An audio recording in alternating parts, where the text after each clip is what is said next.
Yo, what's good, YouTube? This is Jay from TNJ, and welcome back to the Mariners franchise. And leading off from last episode, we are going to trade for Paul DeJong. He is pretty good, I gotta admit. In this game, he's pretty good. 80 overall, beat potential, still only 26 years old, hitting .357 in the first series of the season here in 2020. It only hit about .260 last year, but I want to look at his replacement, Willie Adams, who's not very polished right now, but he does have a potential. So he will, eventually get up to probably where Paul DeJong is. He's got a few years, so they will probably need to use him. So just looking at what they need outfield because they don't really have too much. They have Arozarena there, but he's only 68 overall in left field, and I'm sure they're looking for an upgrade there. So we do have a couple of options. Do we give up JP Crawford? He did hit pretty well last year, hit about 280, and he is our starting shortstop right now, but I still like his potential. I'm not sure I'm ready to give up on him just yet. But then we look at D. Gordon. He is a second baseman and can also play every outfield position, so this would fill that need for them. He is on a one-year deal, still $13 million left on that last year of his contract, but hit 253 last year, 268 in 2018. I just don't see any upside of keeping him. So we are going to orchestrate this trade. It is going to take a couple of trade chips here, starting with Eric Gasaldo, who we did draft in last year's draft, and he was our third-round pick. So this is a lot that we're giving up for Paul DeJong, but he is young, so it will take a lot. Then we're going to throw in D. Gordon. Like I said, he's 31 years old, on the other side of 30. Not really sure how much he's going to really matter in the grand scheme of things. Then we look at our outfielders, and they do need a true outfielder in their farm system, and we do go through a couple of guys. Kyle Lewis and Braden Bishop. Those two guys are probably the main guys that they would want, but we do kind of ponder Warner Zamora, but he was our first overall pick in last year's draft, and I just don't know about giving up on somebody so young and has so much potential right now. He's got a lot of speed, and he could eventually replace somebody like D. Gordon who's going to swipe bags. So we are going to give up Braden Bishop, and that does put that over the marker, so they are interested now in this trade, and I really wanted to see what Braden Bishop would do at the MLB level, but it just seems like he's still a ways out, and we have guys right now that aren't going anywhere like Malik Smith, Domingo Santana, and Mitch Haniger, and also now Uebiyashi, who is doing pretty well in his first couple of games at the MLB level. So we do make the trade, and just looking at our infield now, we at least get rid of D. Gordon so that it's not a crowded infield. But he is going to probably play second base because I like JP Crawford's arm at short. That's the main difference. Paul DeJong is a better fielder, but JP Crawford's got a better arm, and I'm going to need that arm from shortstop, so we will kind of hit him in the 4 or 5 hole. We'll see. I don't really know because Domingo Santana, I would hit him 3, but Santana is hitting so well at that 3 hole, and I don't see myself even giving up on him. So we are going to hop straight into some action right away with Paul DeJong's first at-bat as a Mariner versus Texas. And here he is facing Trevor Cahill on the mound with the man on first base. So in the 4 hole, hitting .357 on a 2-1 count. Here's Cahill with the pitch, and he's going to hit a tapper right in front of the mound, and that is going to be fielded by the catcher. He's going to be thrown out at first base, and that's going to end his first at bat. So now let's fast forward into the second inning. JP Crawford up to the plate with guys on the corners, and he gets a hit to the left side. That one ties this game up at 1 apiece here in the bottom of the second inning, as we want to get off to a hot start to start off the season because we don't want to play catch up like last year. But here's Malik Smith. He does ground out up the middle, and that's an easy play for Odor at second. So up comes Uebiyashi. So I am saying his name right now, Uebiyashi, as he does get a pitch to hit right down the middle. He takes it to left field, and that is a hit. But you see, we're already down 4-1 in this game. So here comes Domingo Santana up to the plate. He started out pretty hot at the plate here, 0 for 1 in this game though, but he hits one deep to left field, and that one is gonna be over the wall, just over the glove of the left fielder that time. And Santana comes through with the big fly on that one. His second homer of the season here in the third inning, and that is going to be cutting that lead down to just one. So up comes Paul DeYoung. He gets a pitch to hit right over the middle, and he just misses it, and that's a pop-up to the catcher. And wow, I thought that was going to be back-to-back jacks on that one. So now we fast forward into the fifth inning, showing a lot of offense in this game. Here's Domingo back at the plate. He's going to hit one to the warning track over the center fielder's head. That's Delino DeShields out there, and he fields that one off of the wall, and that one is going to be a double there for Santana. So up comes Paul DeYoung here. 0 for 2, has hitless so far as a Mariner. He hits another chopper, but this one bounces over the pitcher's head, and that's an easy out at first base. So up comes Vogelback at the plate. 1 for 2 up to this point here in a 2-1 count. Facing Trevor Cahill still. He hits a hard one, but that is right to Odor at second, and that is an easy putout. So on to the seventh inning. Here's DeYoung up for his fourth at-bat of this game on a 1-2 count. He gets a hanger, and he finally gets a hold of one, and that one's going to make it all the way to the warning track, and it's going to bounce over the wall for a ground rule double. That's what I'm talking about. That's what I like to see from him, and I'm looking forward to playing with him. He's a great hitter to our lineup. So here's Vogelback back at the plate. This time he's going to get another hanger, and he's hitting that one up the middle, and that one is going to score DeYoung from second, and we cut this lead down to just one here as Texas still leads 5-4. So up comes Tim Beckham. So he is hitting actually pretty well to start out the season, around 350. It's a hard one up the middle, but that one is stopped by Cabrera, and that is an easy out that time at second base. But wow, making that one really look easy. So here comes Leclerc in the bottom of the ninth inning. Can we come back versus the closer here? But Uebiyashi does hit one down the right field line that time. It's a little chopper, and that's an easy put out. So up comes Domingo Santana. 2 for 4 in this game, and he gets him to look silly on that swing. And Texas does come out with the victory in this game as they amass 11 hits to our 12. And this was a close game in that one, but they get the victory.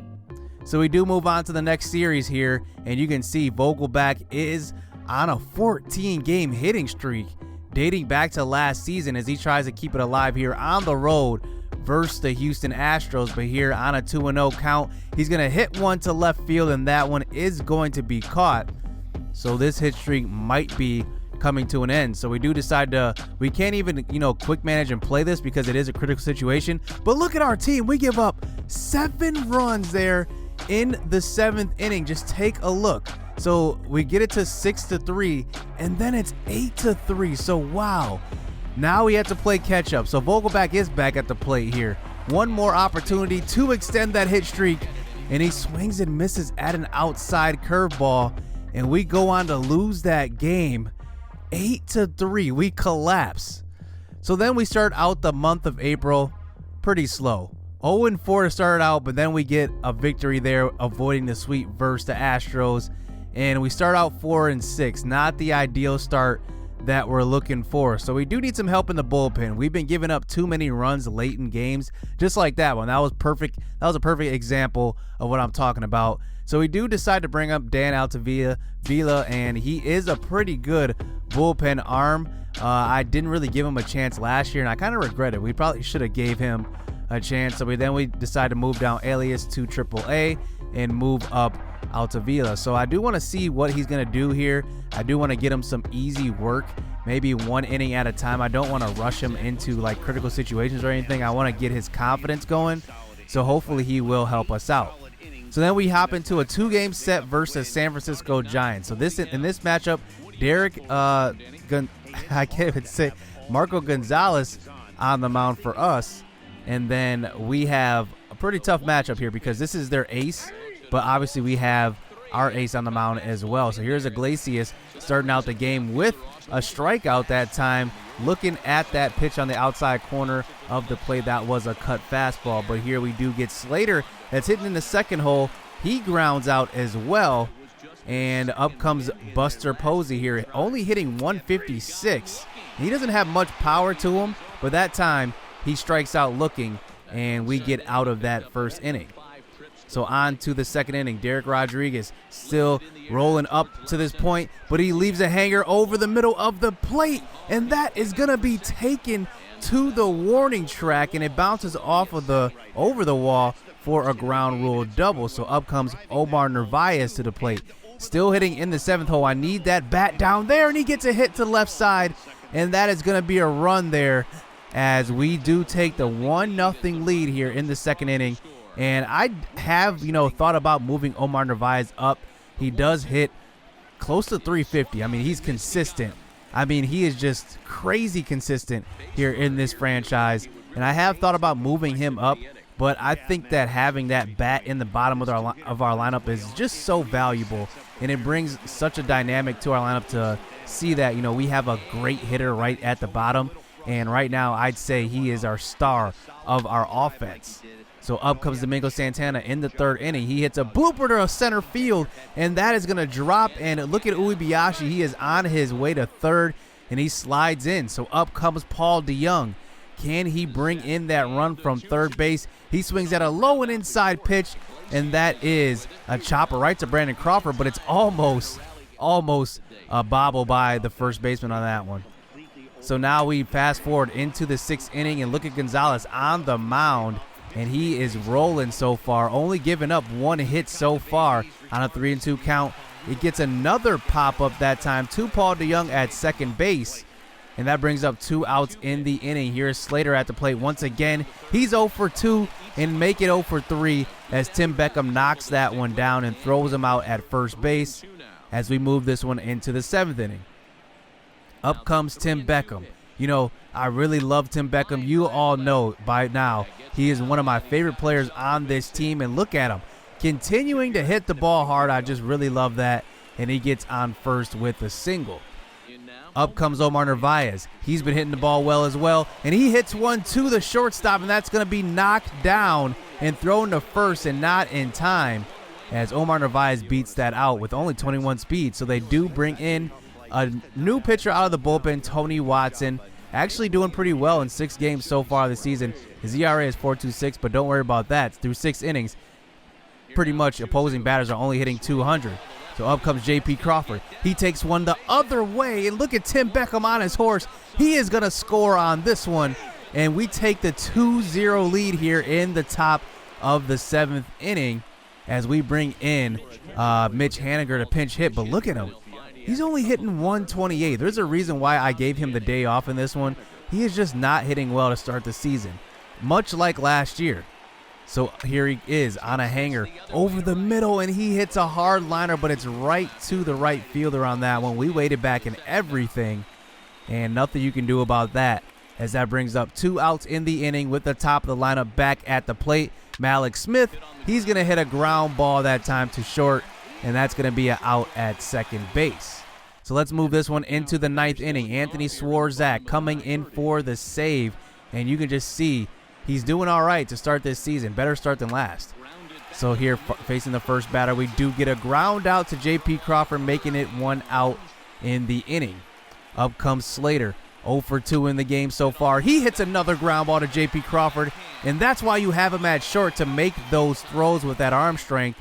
And now we got 2 outs in the inning. Buster Posey at the plate. He hits one up the middle, and Swarzak knocks it down. But look at this. He just basically doesn't even go after it. I don't know what that was, but for some reason he doesn't pick it up, and I don't know what happened.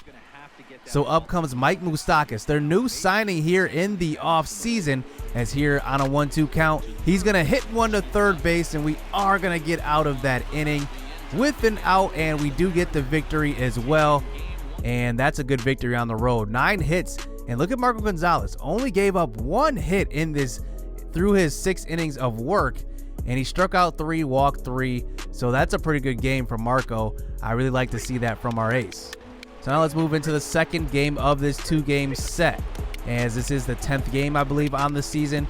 And just seeing what we're doing on the road, not hitting the ball too well. But there we do finally get going off of a 2-run home run by Omar Narvaez, as man, he continues to hit the ball well. But with Rodon on the mound, look at this. We are not giving up any runs, but we finally get 3 across the board in the 9th inning and we bring in Brandon Kinsler out of the bullpen, and we get it out of there. Look at this, 10 strikeouts for Rodon, only 6 hits, 2 walks. That's a great game. Our 1 and 2 guys in our rotation are not the problem up to this point, and they are doing their job as the top 2 starters in the rotation. So we do start out the season 6-6. That is 12 games to the season. I thought it was 10. But at least we go on this 3-game win streak after losing 4 straight to start the month. And then we go into a 3-game set versus the Angels, Astros, and Rangers, and then back with the Angels again on the road. So we do need to make a little bit of a change, because I do see that our bullpen struggling along with our starting rotation at the bottom. As you see, Chad Kuhl has a 2.57 whip and a 9.26 ERA. Definitely not the start we're hoping for. And then Yusei Kikuchi also has a whip over 2. I mean, these guys are off to horrible starts. So we need to make a move here. We move up Michael Pineda, who isn't doing too bad, and it's too early to really rule out how he's doing so far. But I do decide to move Chad Kuhl into the bullpen and give Justice Sheffield his chance to start. So in the first game of that 3-game series versus the Angels coming up next, we lose the first one, and Justice Sheffield gets the ball on the mound in the second. He isn't doing too well out of the bullpen, but I think that will change once we put him into the actual rotation. We'll see. Only time will tell. This is one of the best prospects in baseball, so here he is facing this dreaded Angels lineup. They have a very good lineup, and I'm pretty shook to face them, because every time we face Mike Trout, it seems like he just is amazing. He hits the ball hard every time. It's hard to get him out. So Justice Sheffield does get 2 quick outs, and here comes Mike Trout hitting .339 to start the season, 19 RBIs already, and here on a 2-2 count, we do get the strikeout on the outside changeup, and we get out of that first inning 1-2-3. So we fast forward into the 4th inning. No damage done just yet, and Justice Sheffield is still rolling there with the line out to Vogelback at first. Up comes Trout here on a 1-1 count, and he makes his first mistake of his MLB career there, and he gives up a big fly.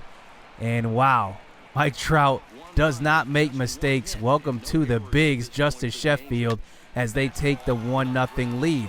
But we do eventually settle down, getting Shohei Ohtani 2 ground out to shortstop, and that makes it 1 out, 2 outs in the inning, as we do get Zach Cozart at the plate, and he's going to ground out to DeYoung at second, and we only allow 1 run through 4 innings. I'll take it.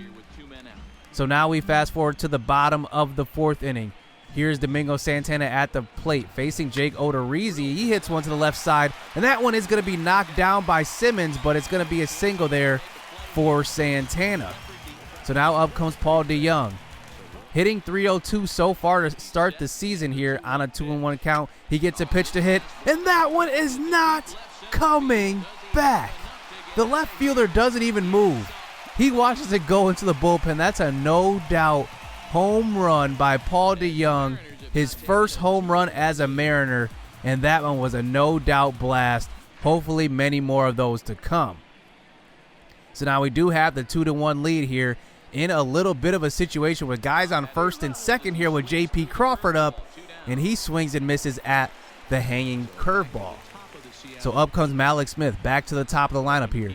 Guys on first and second. 3-2 count. He hits one down the right field line as the runners are on the move on that one, and we're going to try to score 2 on that one, and we're not going to get the throw to home, and Malik Smith comes through there with the 3-2 count with 2 outs, and we take the 3-run lead here in the 5th inning. So now here comes Uebiyashi at the plate. He gets another hanger, and wow, he makes a mistake. Odorizzi makes his second mistake there, hanging one over the middle, and he lucks out on that one.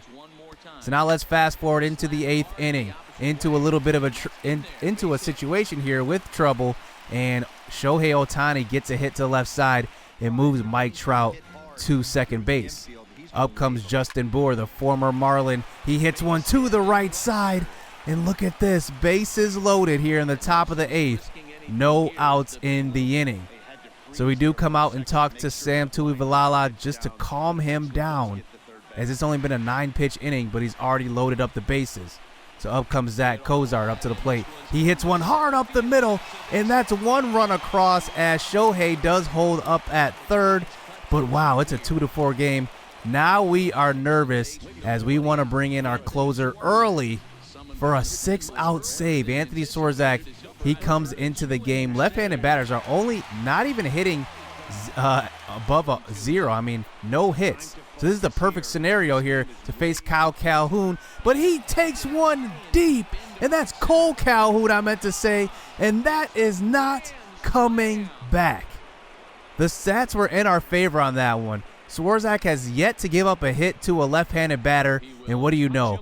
He gives up a grand slam here in the 8th inning, and the Angels take the 2-run lead off of that big fly from Calhoun. So now we move on to the 9th inning. They bring in their closer, Cody Allen, who's pretty much been lights out so far this season, and now they get it to 2 outs, and Omar Narvaez can't keep up with the high heat, and they come out with the victory. So we start out this season 6-6, then lose 2 straight. So we start out 6-8 here as, wow, what a start to the season. Pretty much what we did last year. I'm kind of worried a little bit because our bullpen has not been pitching well. So we will have to make some type of adjustment. I don't know what it's going to be, but we'll see what happens. So hit subscribe, hit that like button. We're heading full steam into season 2, so stay tuned. Let's get it. Let's go.